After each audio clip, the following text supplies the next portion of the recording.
Hello, my beautiful souls! Welcome sa ating tarot reading sessions. Keep in mind, general reading po ito. Maaring mag-resonate, maaring hindi. Kunin nyo na lang po kung para sa inyo and leave the rest. Maaring mag-shift ang energies or magkabaliktad ang sitwasyon. Kaya kayo na pong bahala kung saan kayo nakalugar sa reading natin. So, let's see. So, we have here the Two of Pentacles and the Death card. And Ten of Wands, Three of Wands, Temperance, Eight of Pentacles, Nine of Cups, and the Ace of Pentacles. Bottom card natin, Four of Pentacles. Okay. So, juggling. Nako, may nagja-juggling tayo dito na hindi makapag-decide, marahil mo problema in this may nakilala kang tao na you're in a long distance with, and problemado kayo parehas kung paano mag-work out tong sitwasyon na ito. So, meron tayong mga energies dito ng Scorpio, Sagittarius, ayan. Tingnan natin, we have here ground, crystal ball, mountain, waterfalls, lantern, and tide. Okay, bottom card, seesaw. Mukhang na to may nag-cut off na ng communication kasi parang iniisip na, nako, hindi to magwo-work out, ayoko ng ganitong sitwasyon. Pero after niya gawin ito, ayan, nahihirapan naman siya kasi this person can't let you go. No, malalim yung feelings niya sa'yo pero wala siyang magawa kasi nakatali siya sa isang sitwasyon na hindi niya mabitawan. Maaaring work-related ito, hindi niya mabitawan yung trabaho niya para puntahan ka or magkita kayo nitong taong 'to, kaya bumitaw na lang siya sa'yo. Okay, so tingnan natin ano bang message ng archangels natin dito. So we have here clairvoyance by Archangel Raziel. I'm helping your spiritual side to awaken fully so you can clearly see heavenly love. Oh, wow. So, pero kung hindi pa ngayon ang right time, malay mo sa susunod, 'di ba pwede na kayo nitong taong 'to. Ayan, so kung nangyari na 'to in the past, parang nagkaroon na kayo ng long cycle ng no contact situation dito with the scissor natin. Ayan, naririnig ko tuloy yung maybe this time na song, na maaaring maybe this time, malay mo ngayon pwede na. Kasi kung hindi kayo pwede ng taong 'to nung nakaraan niyo or nung past life niyo pa nangyari pala yun, 'no, pwede na nangyari 'to nung past life niyo, ta's ngayon pwede na. So, maaaring maybe this time, pwede na kayo nitong taong 'to. Kasi ang daming humadlang sa inyo noon, lalo na hindi niya kayang bitawan ng sitwasyon, yung mga responsibilidad niya. Marami siyang responsibilidad sa trabaho, maaaring sa pamilya niya, maaaring breadwinner din 'tong taong 'to, sinusuportahan pa niya yung pamilya niya, yung parents niya, lalo na kung baka panganay, 'di ba? So, tingnan natin. Ayan siya, caught in the middle, hindi niya kayang i-balanse lahat yung mga niya, kasi marami siyang priorities in life, marami siyang responsibility na kailangang unahin at hindi niya kayang unahin yung sarili niya or love life. Ayan, kaya siguro naging practical siya para piliin kung ano ba yung dapat piliin sa mga panahong yon. So, you're my rest and my healer. I can't sleep thinking of you all night long. So, ayun na nga, after niya kasi umiwas sa'yo, na-feel niya ba't parang ang bigat. Hindi siya makatulog kaiisip. Nagsisisi siya na bakit binitawan ka niya. Pero wala siyang magawa kasi dahil sa mga responsibilidad na nakaatang sa balikat niya, hindi niya kayang pagsabay-sabayin lahat yon. Can we talk? Ayan.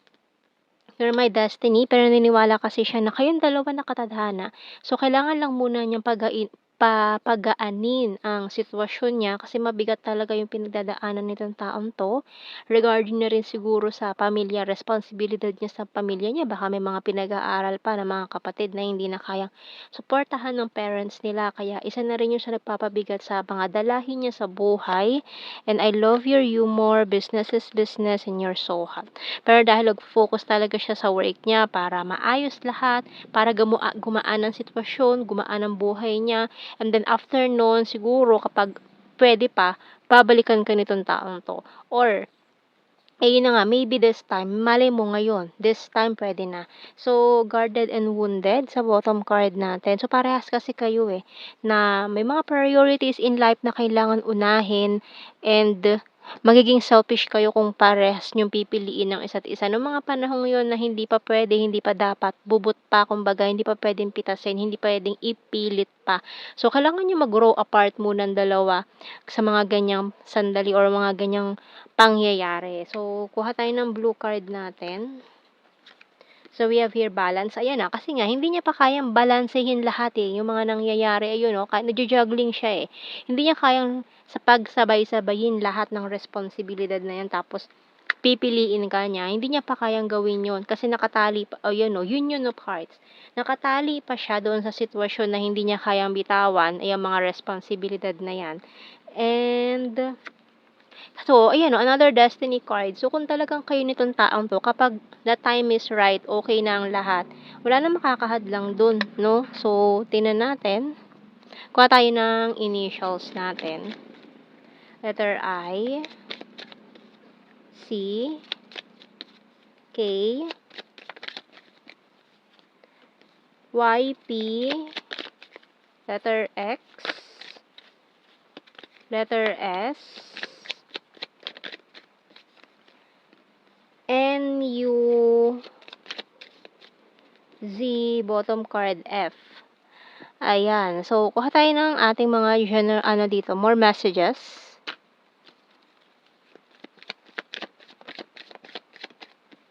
You speak to me through music. I want you. Not available. So, yun na nga, no? Inuuna niya mga priorities niya. Kasi ito, pwede naman siyang hindi other person Pwede yung mga responsibilidad niya sa buhay, family, work. Kaya hindi talaga pwedeng ipilit yung mga bagay-bagay na yan. I wish I could share my good news with you. I'm starting to understand our connection. So, may something talaga kayo nitong taong to.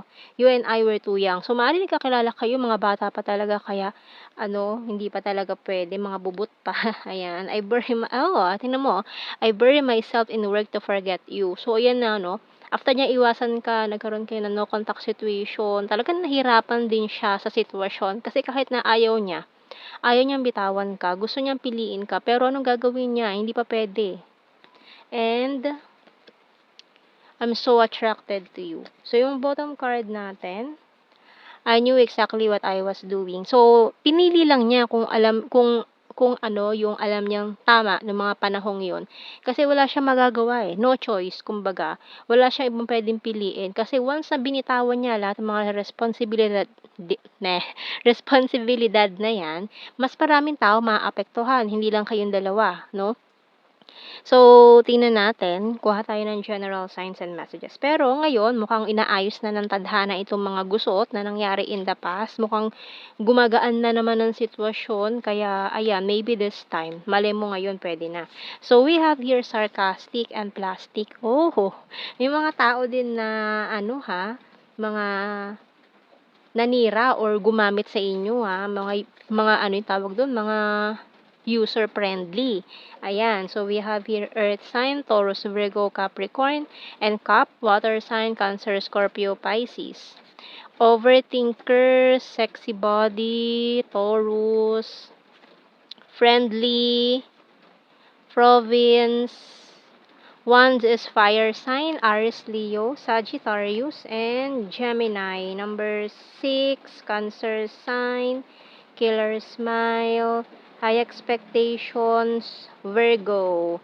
Long distance talaga, divine masculine, creepy stalker, Libra, future lover, amazing, popular, Pisces, and twin flame. So, lalo na kung twin flame kayo, talagang once na okay na lahat-lahat, yan, ready na for union of hearts. So, yan ang ating reading, my beautiful souls.